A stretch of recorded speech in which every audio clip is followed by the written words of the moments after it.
Egypt, 3,500 years before Christ. A worker is clearing an old burial site in the desert. He expects what everyone expects: bones, dust, maybe a few scattered artifacts. What he finds instead stops him completely. A face, looking back at him, still recognizable after years in the sand. How is that even possible? In a world where death meant total disappearance, where bodies became dust within months, this body is intact, preserved, like it was buried yesterday. That one moment, that one worker, planted an idea that would consume an entire civilization for the next 3,000 years. But here's the thing.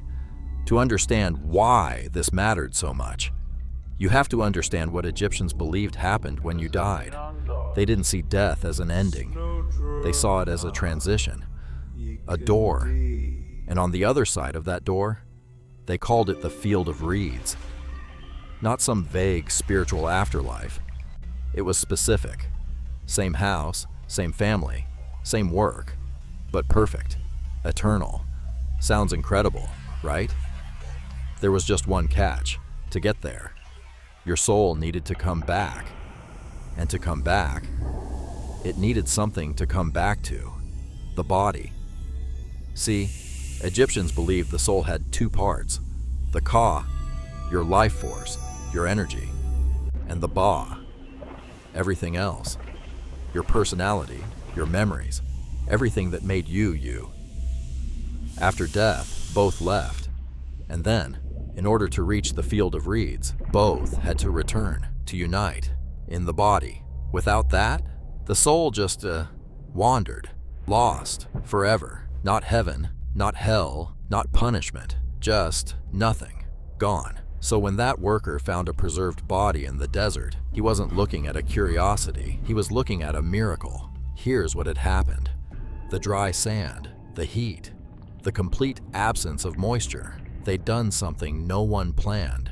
Stopped decay entirely, naturally, accidentally. Nature had solved, without even trying, the biggest problem in Egyptian religion. For a while, this was enough.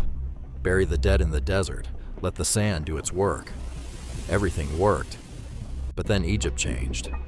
Pharaohs got more powerful, and powerful men don't get buried in sand. They get stone tombs, underground chambers, grand monuments, elaborate burial complexes. So they built them, and inside those beautiful, perfectly sealed tombs, the bodies rotted. Of course they did. Stone chambers trap moisture. Bacteria thrive in the dark. The very structures built to protect the dead were the things destroying them. Think about the irony there. In ancient Egypt, the more important you were, the more elaborate your tomb, the worse your chances of making it to the afterlife. The pharaoh himself might not survive death. This wasn't a political crisis. This was an existential one. Because if the body decayed, the soul was gone. Permanently. Even if you were a god, even if millions worshipped you, something had to be done. The answer, they decided, was to preserve the body artificially. If the desert wouldn't do it anymore, humans would. The first attempts were not great. Wrap the body in linen, seal it with resin. It looked good on the outside, but the inside still rotted. Because here's the real problem.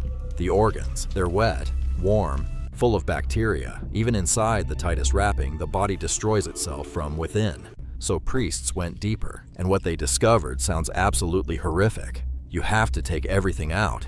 The stomach, the lungs, liver, intestines, each one dried, wrapped, placed in its own canopic jar, each jar protected by a different god, and the brain pulled out through the nose with a hook and then thrown away, because Egyptians thought the brain was completely useless, worthless, the seat of emotion, logic, memory. They believed that was the heart. Only the heart stayed inside the body, always, because the heart was the soul. You couldn't touch it.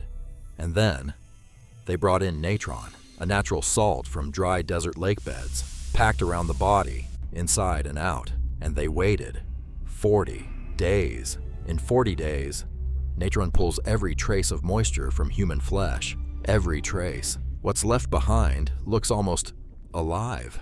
Dried, yes, darkened, but intact, in a way that can last not just centuries, but thousands of years. By around 2600 BCE, the full process was established. 70 days, hundreds of individual steps, ritual prayers at every stage.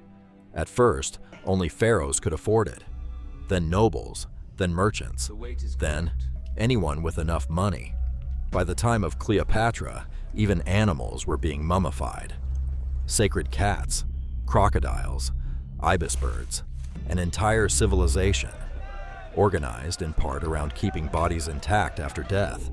And it all started with a worker in the desert finding something that shouldn't have been there and asking, without even knowing it, one question that changed everything. What if we could do this on purpose? 3,000 years, millions of mummies, one of the most complex religious systems ever created, all because the desert kept a secret, just long enough for someone to find it.